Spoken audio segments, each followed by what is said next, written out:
Ka jetë njerëzish që nuk maten me vitet që jetuan, por me gjurmët që lanë pas. Ka emra që nuk mbeten vetëm dokumenta zyrtare apo në gradat e një uniforme, por në kujtesën e njerëzve në rrugët kur I kthehet ligji e qetësia dhe historitë që tregohen me respekt. I tillë ishte oficeri I policisë së shtetit Martin Dona. Është rrëfim që nis në Kodër Roshen, në lagjën Zalli Fani, aty ku fillon historia e tij njerëzore, mes një familje të madhe mirditore, me një kull të thjesht por të mbushur me dinjitet. Më 4 shtator 1969 u lind Martini veti I dytë, binjak me Valentini, I biri Lesht dhe Mrika Donës. Fëmijëria e tij u rrit mes sakrificës dhe dashurisë familjare, mes punës dhe respektit për fjalën e dhënë. Humbja e hershme e tjatit e bëri që të piqej shpejt. Përgjegjësia u bë pjesë e karakterit të tij shumë më parë se të vishte uniformën. Shkollimi në Roshen dhe më pas në Rubik, në degën gjeologji miniera, ishte një rrugtim I vështirë fizikisht dhe shpirtërisht. Çdo ditë udhëtime të gjata, lodhje dhe sakrifica, por dhe rezultate të larta. Studimet e larta në inxhinieri gjeologji minerare në Tiranë I përfundoi me sukses, duke hyrë në jetën e rritur me ëndra të qarta për të ardhmen. Por historia kishte plane të tjera. Rënja e sistemit e shoi industrinë minerare dhe një brez I tërë profesionistësh mbetën pa busollën për të cilën ishin shkolluar. Martini nuk u ankua, ai zgjodhi të shërbej aty ku vendi kishte më shumë nevojë në atë kohë të trazura, në policinë e shtetit. Pas një viti pa Martin Donën, secili prej atyne që e ka njohur, ndjen boshlikun e madh të mungesës, por edhe të dashurisë, edhe të bashkëveprimeve, edhe të krenarisë për shokun, kolegun, bashkëkotarin, me të cilin jeta na takoi që nga teknikumi Rubikut e deri në fakultetin e inxhinierisë gjeologji miniera. Në fillim si oficeri thjesht krimesh, ai solli në polici mendimin logjik të inxhinierit dhe karakterin e fortë të njeriut që nuk pranonte padrejtësinë. Hetimet për të nuk ishin vetëm një procedurë, ishin kërkimi I vërtetës. Shpejt u duallua për këmbgulje, për korrektësi dhe kur nuk zbrasej për faktin se nuk hynte kur në marrëveshje me krimin. Ja si e kujton Lekshtia, ish drejtues I policisë në kohën kur Martini sapo kishte kaluar pragun e një dere që do përballte me krimin. Sot, në një vjetorin e vdekjes së ndjerit Martin, unë si një koleg I tij I hershëm, menova thot 2-3 fjalë në respekt të Martinit të djerë edhe të familjes të tij. Mendoj se Martini ka lënë diçka mbrapa. Këtë e them nga baza e njohjes që kam me te, jo vetëm Martinin, po me gjithë familjen e tij. Na jemi pothuajse të një fshati, të një vorrat I kemi me një vend, si thonë dhe vjetët, kemi kanë falë në kish. Martini ka 2-3 gjëra të veçanta në këndvështrimin tim.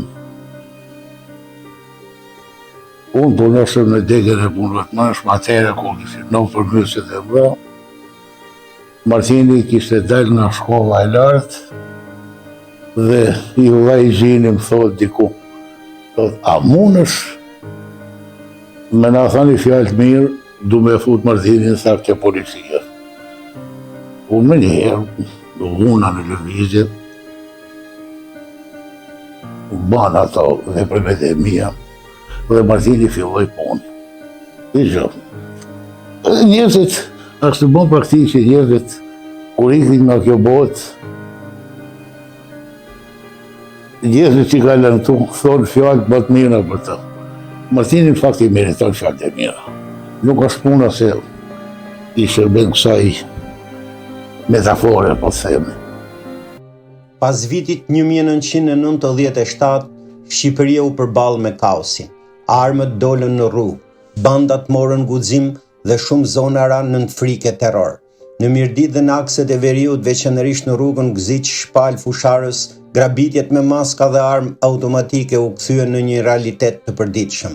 Udhëtarët ndaloheshin, familjet e tëra terrorizoheshin, ndërsa ligji dukej se nuk kishte ekzistuar. Në atë kohë të errët, Martini mori një nga sfidat më të vështira të jetës tij profesionale. Si drejtues i policisë kriminale, ai u përball drejt për drejt me bandat. Operacionet zhvilloheshin natën e ditën, në terren të vështirë, shpesh me rrezik real për jetën. Ishte një luftë e vërtetë, jo vetëm kundër krimit, por kundër frikës që kishte pushtuar shoqërinë. Autorët e krimeve viheshin para gjykatës, e cilat për hir të vërtetës ishte në nivelin e duhur. Leshjaku në atë kohë dhe shumë vite më vonë ishte një gjyqtar i njohur. Ai mund të flasë për dosjet që i kopsiste Martini në ato kushte të vështira. Martin Dona ka qenë shumë rezultativ. Martin Dona bashkë me grupet e punës që drejtonte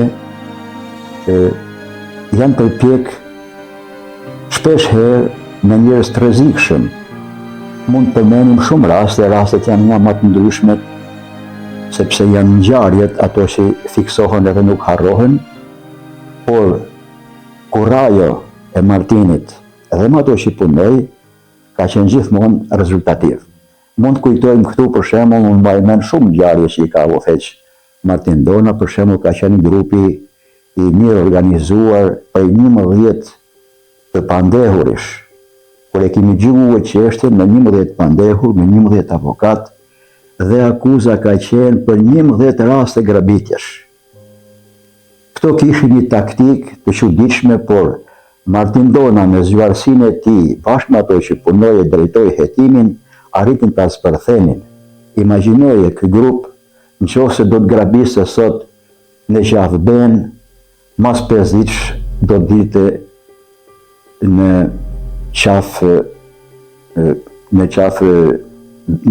Qafben, dilte të nesërmen, ose mas 5 ditësh ka rruga Kashinarit. Mas 5 ditësh ose javë dilte në Qafqel. Pastaj dilte pas javë në Qafshllak. Gradualisht fal punës së tij dhe të kolegëve, bandat u goditen, autorët u arrestuan dhe rrugët nisën të çliroheshin. Aty ku sundonte frika nisi të kthehej besimi. Ai nuk kërkoi kurrë merit publike, për të mjaftonte fakti që njerëzit kalonin të sigurt. Karriera e tij vazhdoi në disa qarqe të vendit. Kurbin e Lesh, e zonat tjera të vështira, gjithmonë në vijën e parë të luftës kundër krimit. Nga krimi rrugës, grabitjet dhe vrasjet, ai kaloi gradualisht në përballje me një armik edhe më të ndërlikuar, krimin e organizuar dhe atë ekonomik. Pren Kaçorri, me një karrierë të gjatë në polici e sidomos në atë kriminale, ka shumë për të thënë për Martin Donën.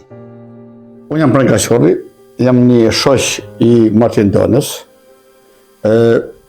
Në momentin që ka hyrë në policinë e shtetit ai, hyrni me një ndjenjë shumë të pastër për rendin, për qetësinë, për rregullin në Roshen.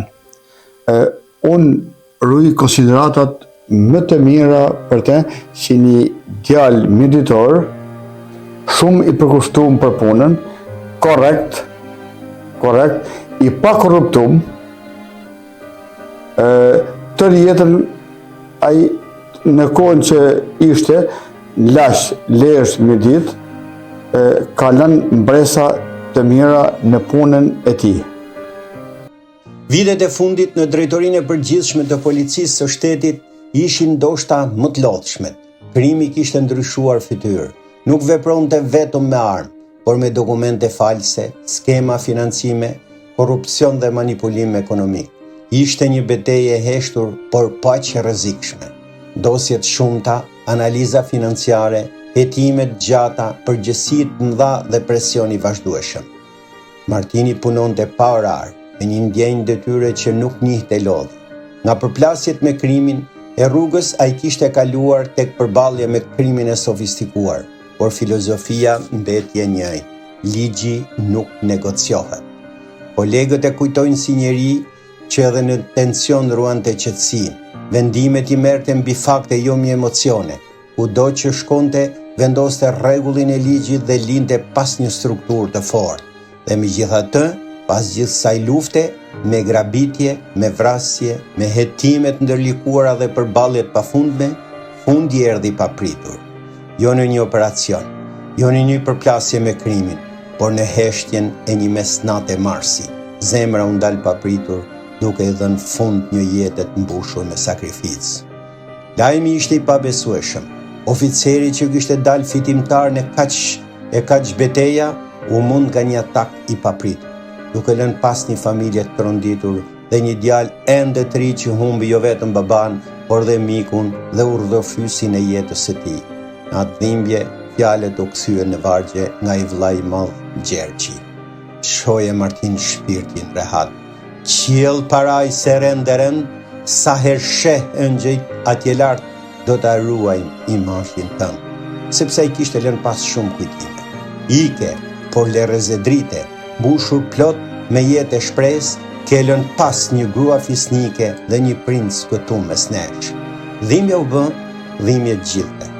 Do të kërkojmë nga do, natën pa hënë, në lotin kristal që motrave u angrive, në dhimbjen e Donikës si babe nan dhe me shpresën e Darius si drita e sytë. Dhe sot, kur kujtimi i tij rikthehet, duket sikur historia e tij nuk flet vetëm për një njeri, por për një brez të tërë policësh që mbajtën shtetin në këmbë në kohët më të vështira. Lotët tanë rodhen kujtimet e një jete, por në qiell shpirtin e ke, Zotit mirë i merr për vete, shkëlqen vlla, por si drita meteor të ka mirdita, sepse disa njerëz nuk largohen kur, ata mbeten aty ku vendosën drejtsinë, në respektin e kolegëve, në krenarinë e familjes dhe historinë e heshtur të një vendi që u bë më i sigurt fal tyre. Dhe sa herë përmendet emri i Martin Donës, duket sikur një dritë ndizet sërish, e qetë, e fortë dhe e përjetshme.